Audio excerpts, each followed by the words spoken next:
Welcome to 90 Day Soulmate with Lisett and Jim. Today we're talking about loneliness.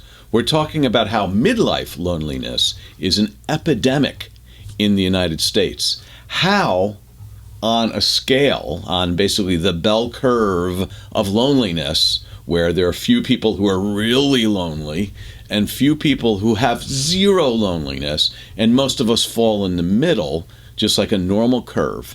The United States is 0.3 to 0.8 standard deviations more lonely than our European brethren and sistren. Why is that? And what does 0.3 to 0.8 standard deviation mean?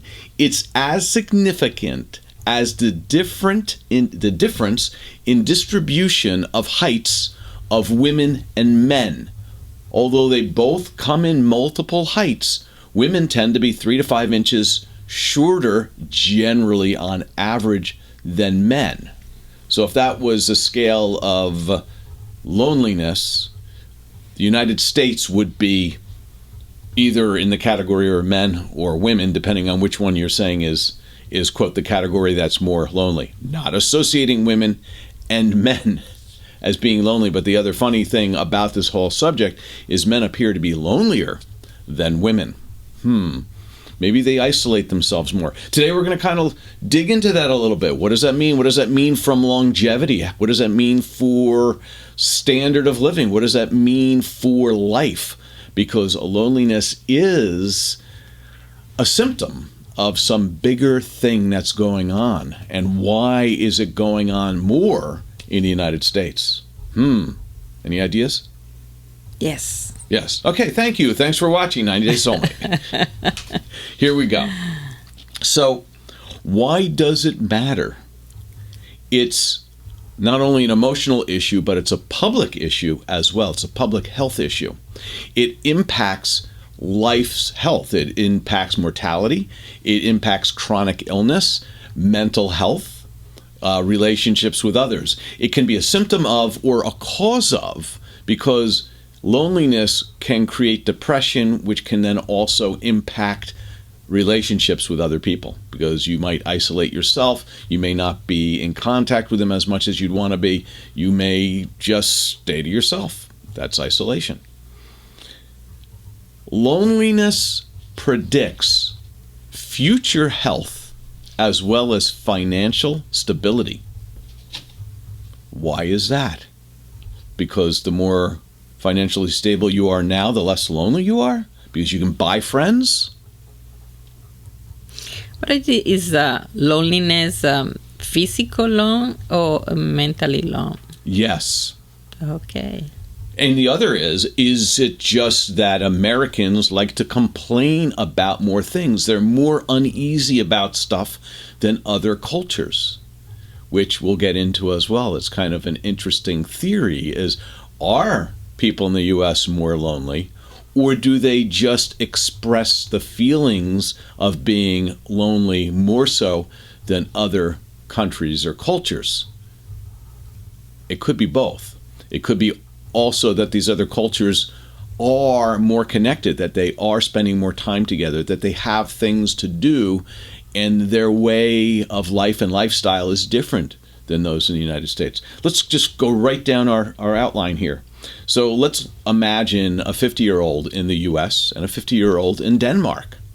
The 50-year-old in the United States spends Sunday night eating alone, has fewer community ties, and scrolls social media during his free time.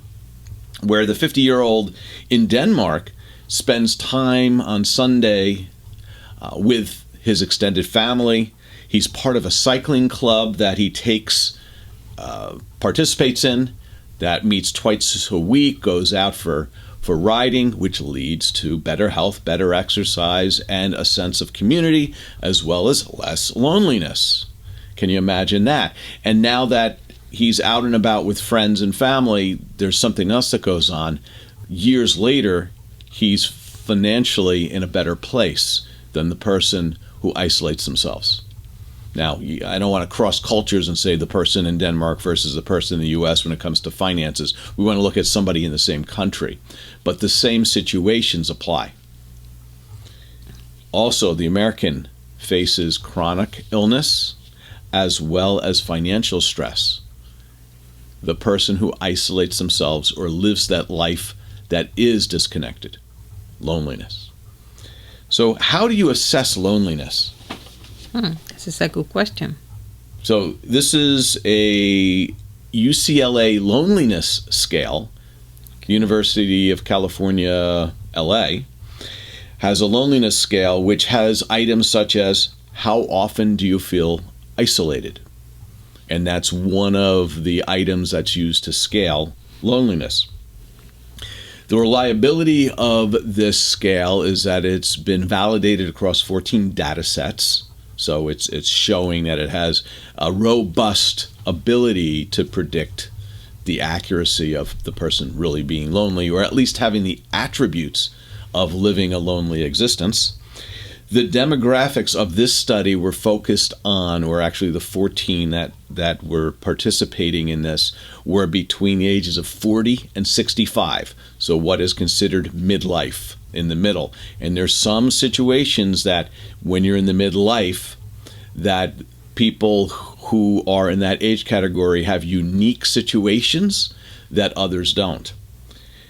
The explanation of the 0.3 to 0.8 standard deviation is, as we said, comparable for a group being 3 to 5 inches shorter than another group. It's significant. It's not like a half inch.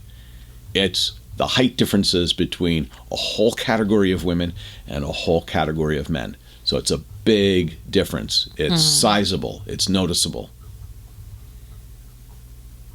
So if your relationship partner scores half a standard deviation lonelier than average, it's like their emotional tank is almost half empty. Do you notice if they withdraw after work or seem disinterested in family plans? That would be a sign that they are in that half a standard deviation lower than the average, is meaning that they're more lonely by a half a standard deviation. They would tend to withdraw more. They would be distancing themselves from family activities. Oh, let's get together for Thanksgiving. Oh, I'll just stay home. You guys have fun. And there's no person on the side that they're staying home from. They're not like saying, you go, I'm going to stay. It's like they have nothing to do. They just don't want to be involved. So it's almost, again, these things are cycles. They're that the loneliness causes depression, which causes isolation, which causes more separation from others, which causes more loneliness, and then you kind of dwell in your own sense of pity for me, I'm lonely. And a lot of it is just in the mind, and can we snap out of it by how we think, what we do, what we believe, who we associate with, where we live, what we eat, what we do. Yes, we can, but sometimes it's more than just snap out of. Yeah, that's why I say some people can feel alone in the house with full people, That is true. Yeah. Oh, I don't get along with anyone in my household.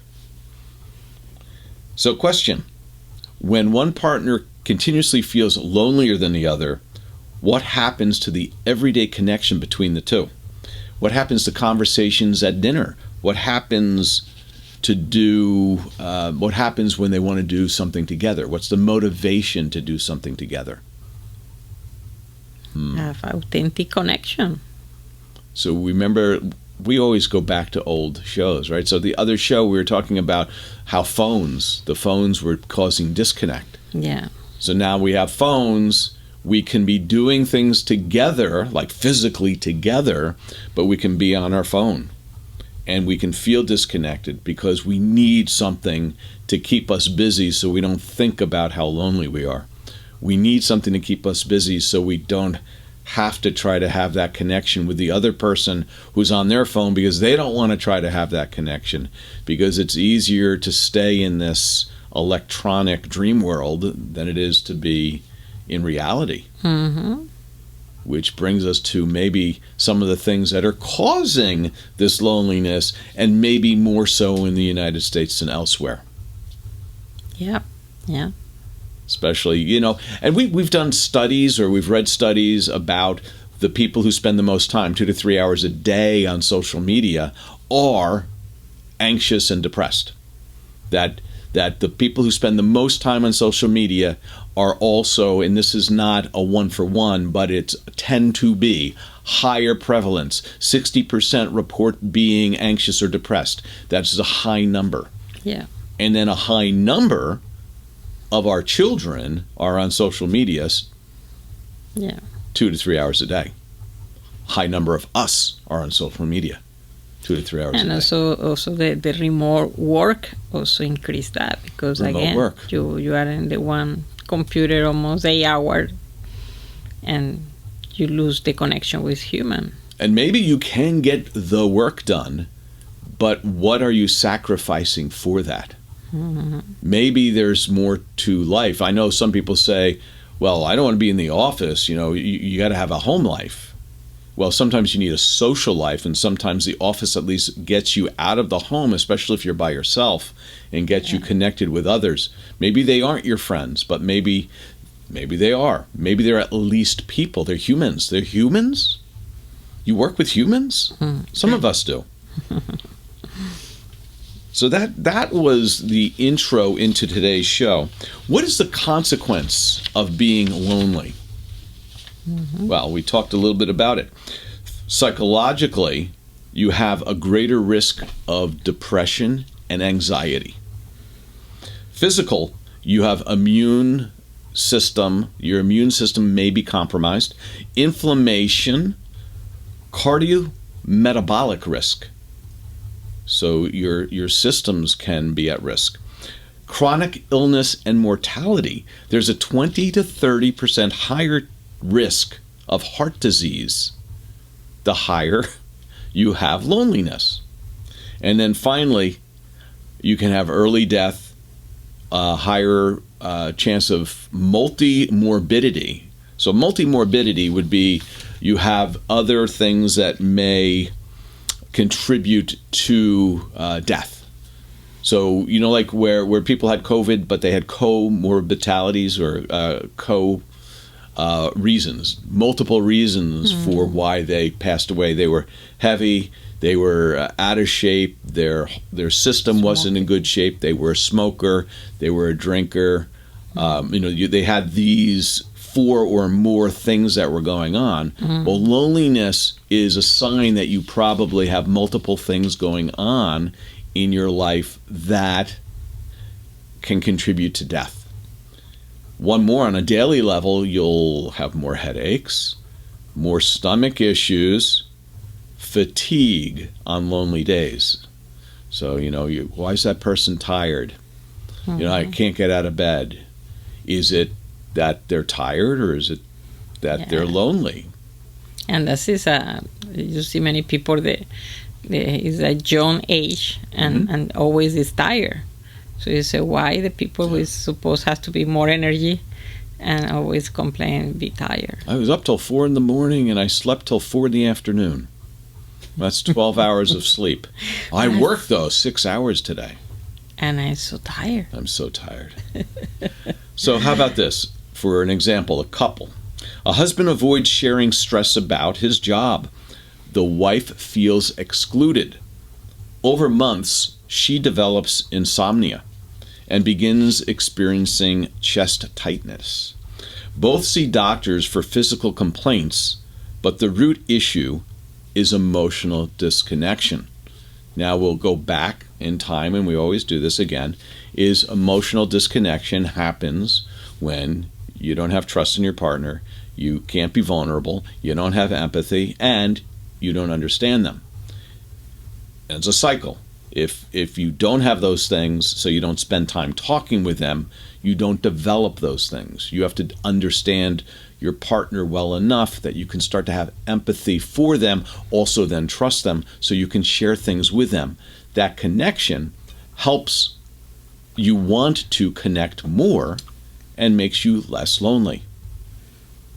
So partnerships in this equation, and that's why we're bringing this topic up, is having somebody, whether it's your romantic partner or friends and family, that you can relate to, help reduce the chances of loneliness, and thus all these problems in life. Right? Yeah. Lastly, do you think loneliness in marriage looks like silence? So do you think it looks like silence when people are lonely, or does it end up in arguments? Depends on the person. Okay, but let's logic here. If we just said that loneliness is when sometimes people don't understand each other, they don't have empathy, they can't be vulnerable, they mistrust each other. Well, if you don't understand your problem, if you don't understand your problem, your partner. Okay, thank you. I am the problem. Well, there you go. No, if you don't understand, so we talked about jalapenos, remember? Is that there's a situation going on in our life, and I don't understand you, so you're looking at that situation differently than I am. And since I don't understand why you're looking at it that way, we argue about it. We argue about this pen, but I don't understand how you relate to this pen. I don't know, like maybe this pen was poking you for 4 years from an abusive lover. And I'm like, hey, let's get this pen. And you're like, no. And I'm like, you got a problem. What's your problem? And then we have an argument about something, but I don't understand why you'd have that reaction to this pen. So it could be an argument. Yeah. Right? Loneliness could tend to be an argument or disconnect. So I think it's both. You agree? Yes, I agree. It's not an argument. All right. Thank you. Because I am your problem. No. When we come back, we'll talk more about my problem as well as this subject on 90 Day Soulmate. Be right back. Victoria experiences the past, present, and future while sleeping. Will she be able to decipher the mystery of the symbols, messages, and images of her dreams before it is too late? Discover the lives she lives while Victoria dreams. Tired of attracting the wrong type of guy, it was time to give something else a try. She got her computer and started to plan, and created a process to find her man. Soon she went on a perfect date, and then she knew it must be fate. In just 90 days, that is all it took. How she found her match? It is in the book. 90 Day Soulmate is brought to you by 90 Day Solutions. We're back on 90 Day Soulmate talking about loneliness, talking about depression, anxiety, health, wealth, and something else. We talked about how the United States has more loneliness, self-reported loneliness, than Europe. Not only that, but over the years, the United States has gotten more lonely. That studies done in 1995 to 1996 compared to studies done in 2020 show an increase in loneliness in the United States when compared. So 2020, a study was done looking at self-reported loneliness in the same manner that a study was done in 1995-1996 timeframe, and they found that there's a significant increase in loneliness in the United States. So why is that? That is a good question. Here are a couple of the reasons. The 2011 to 2014 Great Recession in the United States, that adults who entered midlife after 2011 to 2014 experienced this Great Depression, had lower psychological well-being, they had more illness and functional decline compared with those from the mid-1990s. So those who were entering midlife in the 1990s, when they were questioned, they didn't have these same symptoms. They didn't have the chronic fatigue. They didn't have the illness. They didn't have the problems with psychological well-being that the ones who entered midlife after 2011 to 2014. Why? Part of that could be economic insecurity, job loss, foreclosure, as well as careers that may have stalled and other things that fell apart in those years.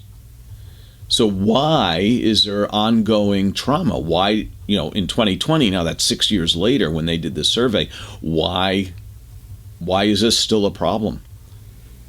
So financial strain, uncertainty, as well as the long-term health costs that were created by people being stressed out in that time frame, that lingered on. So trying to catch up, making payments and do that. So there was a financial stress that was brought on, and people felt more stressed out in that time frame. Does that make sense? A little bit. I want more evidence. Here's an example. A 52-year-old lost her home in 2012. Even in 2020, with stable employment, she still reported a high anxiety whenever bills arrive. Proof that financial trauma lingers long after the circumstances improve. So because of the problems with paying bills in the 2011-2014 timeframe, now every time a bill arrives, there's anxiety because it's built in. It's like, it's a post-traumatic symptom. So it's a disorder that is created by this. I'm not going to call it something, equate it to something that happens in the Army, but you are training yourself to be anxious because of bills. And now once you are programmed to be anxious when there's a bill, in the future it's like Pavlov's dog, right? Instead of salivating over bills, we're getting anxious over bills. We open a bill, we can't pay it for a few years, now we get a bill later on in life and we can pay it because we're making money, but we still have that feeling. But different countries have finance problems, so why here the finance problem make you alone versus other countries? We'll get into that. That's a great question. Okay. Let's not forget that. So let's talk about what the Great Recession was, and then we'll get into how about that question and have an answer. I think it's going to be pretty good. Okay, so there was economic and social significances of the, quote, Great Depression. The recovery was slow. The middle class was hollowed out, meaning I guess more people became poor and some people became wealthy, but the middle class itself just became less wealthy. Trauma lingered. Stress biology doesn't snap back quickly. We talked about epigenetic changes where you can trigger genes which then change your responses. You can also program your brain, right? So your neuroplasticity, your neurons, your brain connections, your synapses, you've created pathways of stress and they just don't disappear. You have to actively let them get snipped off. And the best way to do that is have different pathways. But unless you are actively focusing on the different pathway, you automatically go down the easiest path, which is the one that's been most developed. So again, your brain is like a forest. The paths you go down become the easy ones to travel because the branches and the brush are all trampled. And it's a clear path because people keep walking down it, or your thoughts keep walking down those paths. So next time you have a stimulus, you just easily go down that path to anxiety. And in order to allow that path to get grown over again by trees and bushes and brush, you have to take a different path. And that takes active changes in the way we think. You can't say, I got to stop thinking about it being anxious. Right? So whatever you... Not thinking in the elephant. Yeah. Don't think about elephants. Well, I just did. Yeah. Right? So that's one. A couple in their late 40s refinanced their house 3 times to stay afloat. Postponed vacations for nearly a decade and still worry about never catching up because their retirement savings got delayed through 2011, 2014, or their 401k became a 201k. Remember that old joke? No.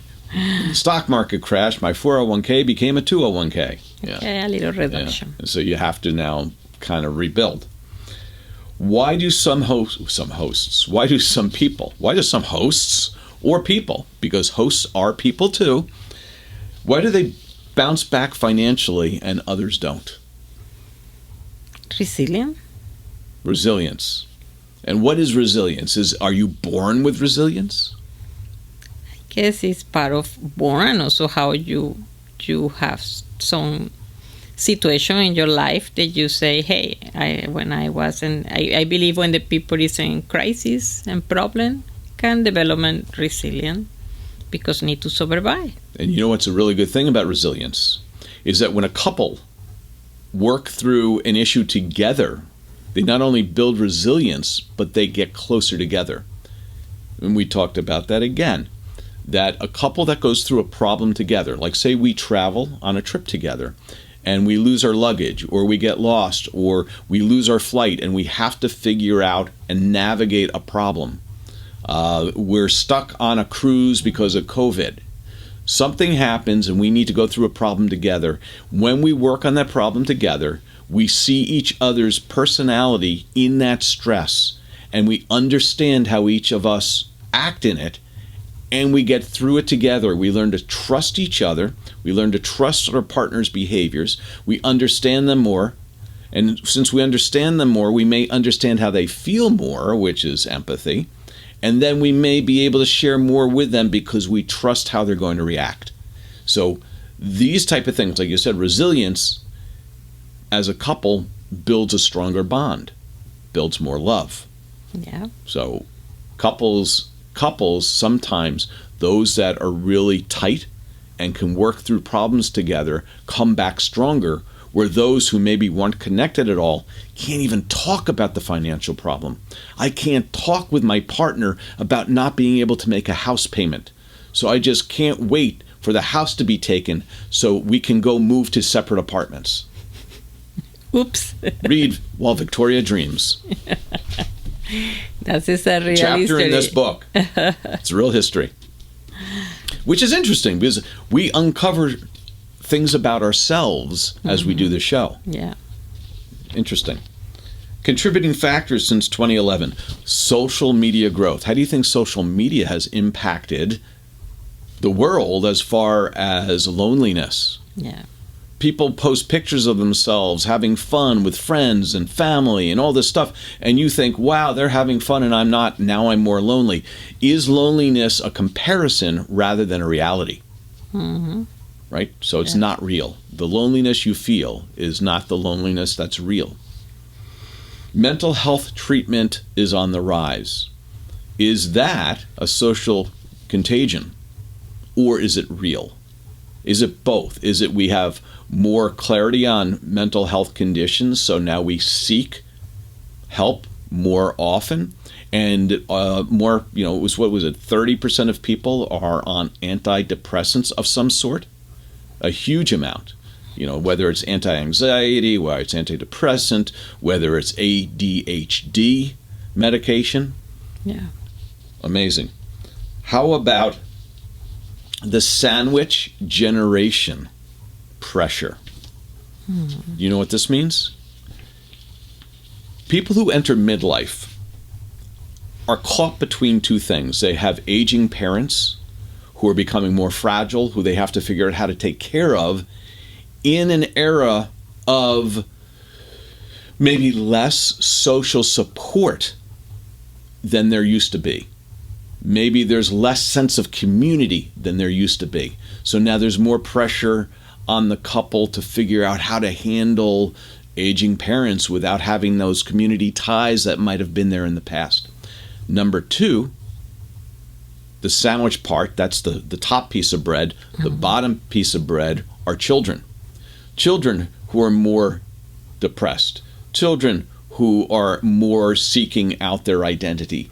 Children who are more confused about what they want to do with their life and jobs. Children who have taken on degrees and costs, right? College costs. And they have these huge bills. So you have children who you're trying to help get through that process, and you have parents, and you are now the sandwich generation.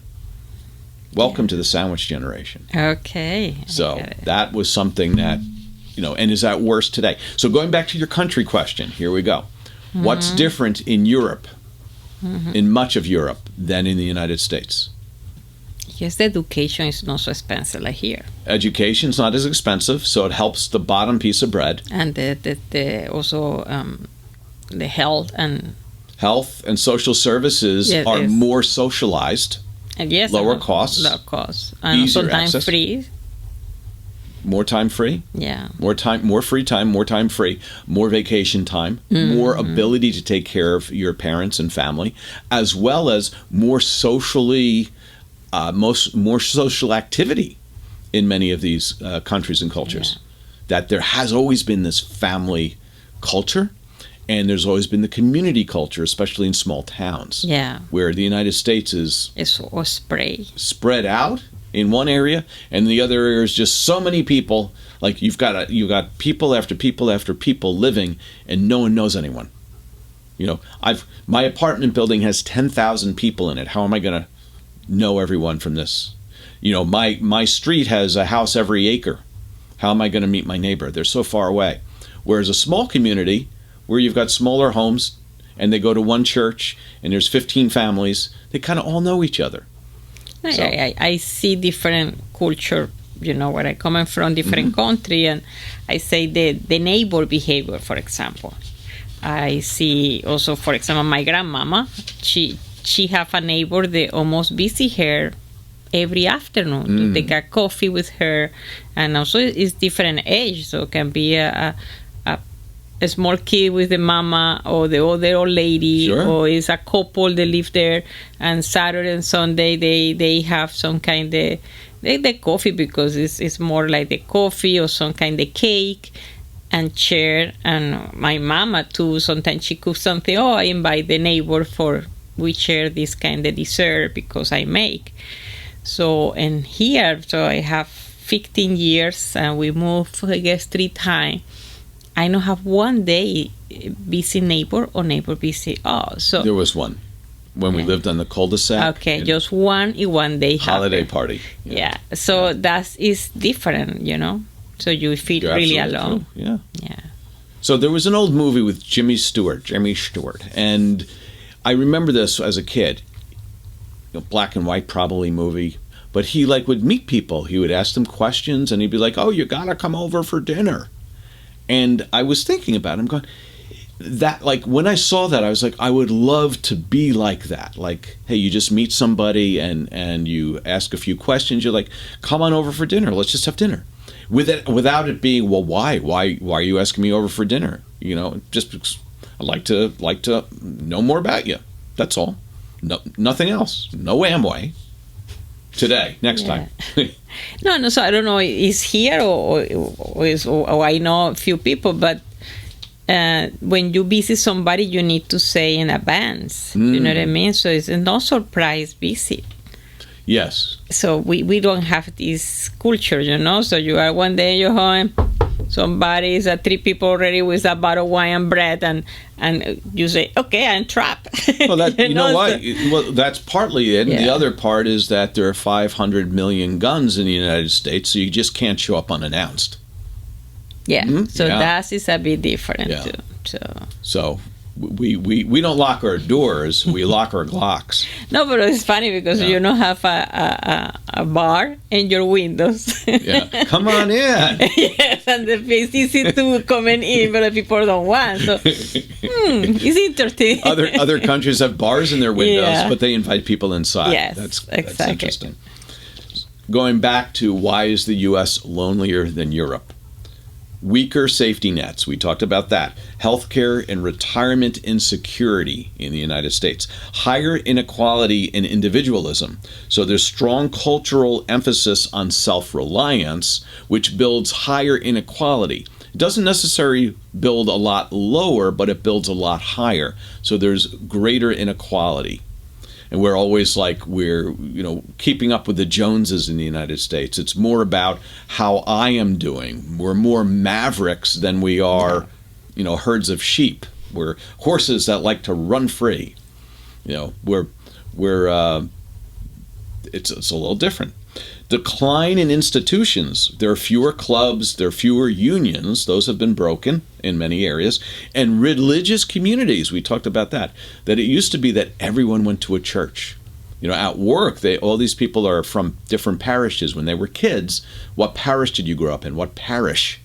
And not being from Philadelphia and not understanding what parishes are, I'm like, are you French? Yeah.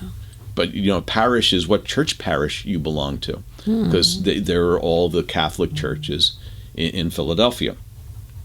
That community connection in Europe is much stronger. So in Finland, here's an example. In Finland, a 55-year-old might attend a subsidized adult education class with neighbors. In the U.S., the same aged person may struggle to afford health care. And they would also lack the community connection. So that's the example. Can't afford health care versus the community is sponsoring educational classes for seniors. If Americans invest in more independence, does that unintentionally rob us of independence? So if we invest in more, let me rephrase that. Since we invest in independence, the ability to make our own choices, the ability to have freedom, since we spend time and money and focus there, does that rob us from these things that would connect us? Yeah, because again, if you are so independent, you no bother nobody to help you in any situation, so you be more alone. And we have the example, sometimes we need some help in Spain, and then you say somebody, and somebody jump, I help you, I do that, and I do that. So that is because it's different culture, Now we don't want to bother somebody to help you to maybe repair something or find somebody. But now they expect a dinner, bottle of wine, a cookout, hang out together, and you're like, yeah, But and it's odd because sometimes you feel that, like in the U.S., someone will help you if you help them in return. It's like, I'm going to do all this for you, but sometime in the future I may need you to help me. Or we feel there's a big sense, and if you go back to Cialdini in his book Persuasion, he talks about giving something to somebody so they feel obligated to give something back to you. That's a big thing in the U.S. Whereas in other countries, it may be people just give things to each other and, I'll help you out. Yeah, yeah. No expectation. So much more altruistic in other cultures. Yeah. So we'll come back after this short message and finish up our show on loneliness and how we can maybe approach it for better health and better wealth. Victoria experiences the past, present, and future while sleeping. Will she be able to decipher the mystery of the symbols, messages, and images of her dreams before it is too late? Discover the lives she lives while Victoria dreams. In just 90 days, that is all it took. How she found her match? It is in the book. 90 Days Soulmate is brought to you by 90 Days Solutions. Welcome back to 90 Days Soulmate with Lisett and Jim. Today we're talking about loneliness, the U.S. epidemic, what you can do about it to help with wealth and health for your future. So the need for resiliency. We talked about resiliency and how having a partner that's supportive and connected can help not only in resiliency, but help build resiliency as you get through these challenges together, especially the challenges of being the sandwich generation. The group of people right now that have both aging older parents and children who are going through the stresses of moving from the child life into adulthood. Midlife health predicts old age health and wealth. Health is a subset or connected with loneliness as well. But your health right now at midlife is a direct predictor of old age health as well as wealth, which is kind of interesting. And there's a couple of reasons for it. Number one is that if you're healthy, you're able to earn money without having to spend money on health-related items. When you work the hours you need to work, but you don't have to start spending money for medical research and to drive to places to get treatments. And so health is very important. Yeah. Right? So that's one. Resilience is a buffer. It also protects against social pressure and what else? Stress.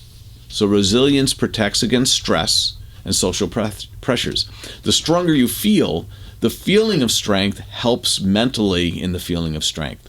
The mental feeling of strength helps you physically in feeling of strength. So we talk about, what is that called? The cognitive dissonance. You need to feel that you have strength. You need to act like you have strength. And you need to believe you have strength.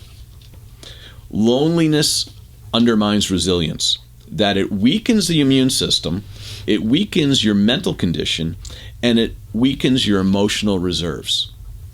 So loneliness really is a detriment to your health. Yeah, impacts so much. And sometimes we just feel we're lonely, and there's no reality to it, but we become what we believe we are, and if we feel we're some way, we believe it, even if there's no real evidence that we're lonely, we may just look at, and again, social media, we look at others and we compare ourselves and say, well, they have so much going on in their lives, I feel like I'm missing it, I'm lonely, or I'm depressed, or I'm anxious.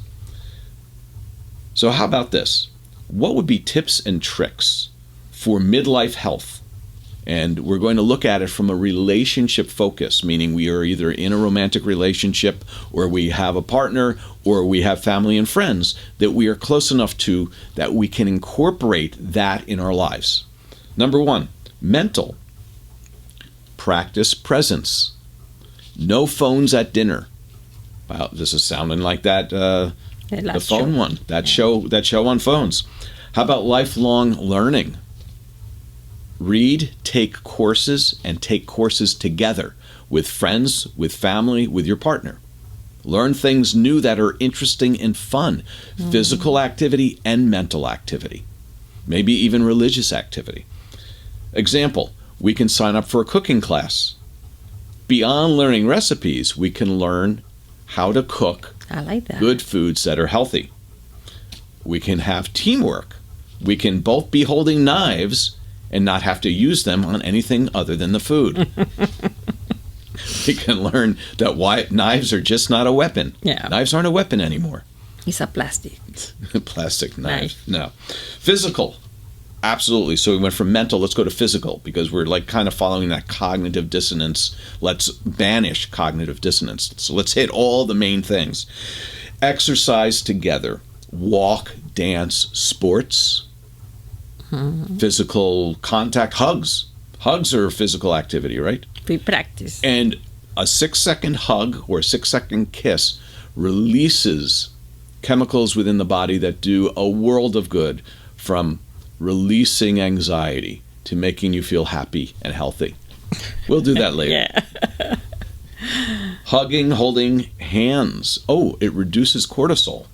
So it reduces the chemicals in your body that can create damage.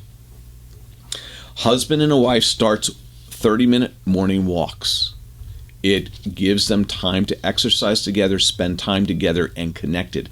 Leave their phones in the house. They talk for 30 minutes. Otherwise, when they walk for 30 minutes, they walk in opposite directions.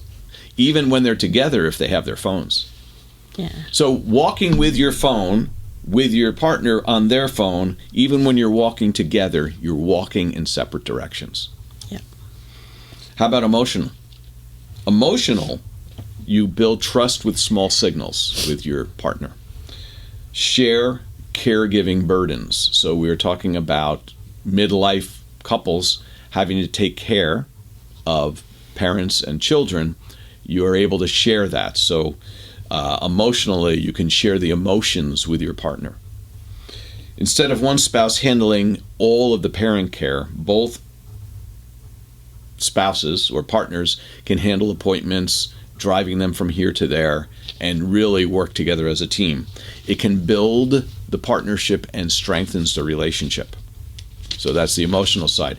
And finally, we want to talk about the spiritual side, because this is the I'll call it the fourth wall of the whole person. Mm-hmm. Mental, emotional, physical, and now spiritual. Shared rituals and faith practices, whether it's praying together at night, going to church, whether it's just belief and talk about a belief, it's wonderment about the universe. It's when you have those conversations that may go beyond, yourself, go beyond the universe, not go beyond the universe, but go into the universe, not just the physical reality, is you can build a bond there. A couple practices weekly gratitude, journaling, and these small rituals join those two people together spiritually as well as emotionally during midlife challenges. And the triune connection, the mind, body, and spirit, that your spiritual connection sets a foundation that connects your thoughts, your emotions, and your actions. And it all is basically your rudder for life. And spirit can just mean what you believe in. What are your values? We're going to redefine this a little bit bigger, is that spiritual beliefs guide your values and impact your values. Now, you can have values without spiritual beliefs, but by questioning where you are in the universe, it may open your mind to new possibilities, which may bring you and your partner closer together, but it may also solidify down deep internally your feelings that then drive your subconscious and your conscious thoughts, actions, and emotions. Mm-hmm. So very important. A family institutes a Sunday unplugged. How about that? So I like it. Unplug everything on Sunday. No computers, no phones, and no TV, we'll play Monopoly, we'll talk, we'll do an activity, we'll go to a sports game together, we'll camp, we'll do something together as a family. Mm-hmm. We'll have a barbecue, and we'll just enjoy each other's company. Just think about it, 100 years ago, without all this technology, what were we doing? Hey, put that book down at the dinner table. Oh, I'm sorry. Yeah. I just read something this morning that one of the countries, they were putting iPads in elementary school, and they found that reading scores had gone down 60% because the kids were just not reading the same way that they were with books. So they've pulled the iPads out and go back to books. There's something about the printed word that's incredible. In conclusion, loneliness is not just a feeling, it's a public health signal. U.S. midlife adults are more lonely than Europeans, but action is possible, and we talked about the action. Couples' resilience, intentional connection, and holistic health practices help protect both of us, all of us, from not only future health issues, but help us in wealth issues. So midlife health helps future old age health and old age wealth. Mm-hmm. Finally, midlife is not the end to growth, but it's a new launch pad for a well thought out plan of where you want to be in the next 5, 10, 15 years. You don't look at midlife as a point to turn the engines off and coast, but drop that one, what was that? When you're a rocket going to space, you take that one booster, the booster's gone. Now, ignite the second engine and go. Determine where you want to go. Use that second engine. Figure it out. Loneliness, as we said, is tied to depression and anxiety. Resilience is tied to being able to work together with your partner. Your present day health through taking activities that you and hopefully a partner, family, or friends can do together can help you with health in your old age as well as wealth in your old age. Thank you for listening to 90 Day Soulmate.